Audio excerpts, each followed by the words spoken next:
T1.1. An airline records data on several variables for each of its flights. The model of the plane, the amount of fuel used, time in flight, number of passengers, and whether the flight arrived on time. The number and type of variables recorded are blank. All right, so let's first figure out how many variables were recorded. So basically, how many things did they record? So model of the plane, that's 1. Amount of fuel used, that's 2. Time in flight, 3. Number of passengers, 4.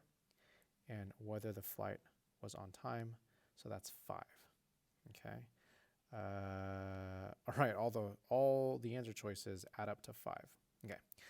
So next, let's figure out what type of variables they are. So remember, categorical are things that you record with a label, and quantitative are variables that we record with a number. So model of plane, right, that would be some sort of label. I don't know names of planes off the top of my head. Airbus, I think, is the name of a plane. I don't know very many others. Amount of fuel used, so that'd be like, 100 gallons of fuel, 200 gallons of fuel. I have no idea how much fuel an airplane holds, but that would definitely be quantitative. Time in flight, 3 hours, 3.5 hours, 12 hours, right? So that's quantitative. Number of passengers, right?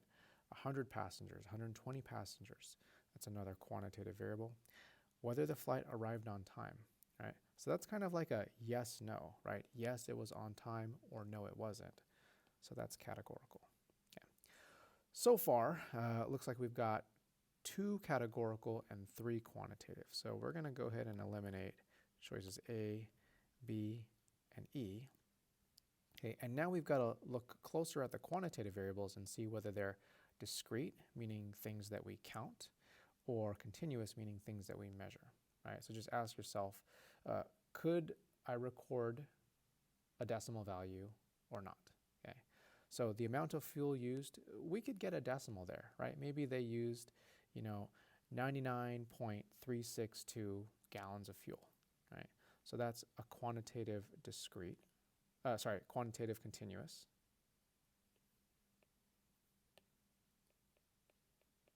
Okay. Time in flight,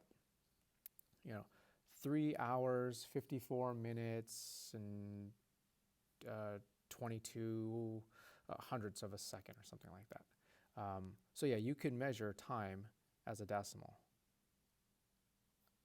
All right, here, right, let's go to stopwatch, right, boom, that's a decimal, right, 11 minutes, 29.81 seconds. Okay, so time is continuous. Okay, number of passengers, right, well here we're counting people, right, 3 people, 4 people, 5 people. You cannot have half a person, so this one is discrete. Okay, so we've got 2 continuous, 1 discrete, and that's going to make C the answer choice.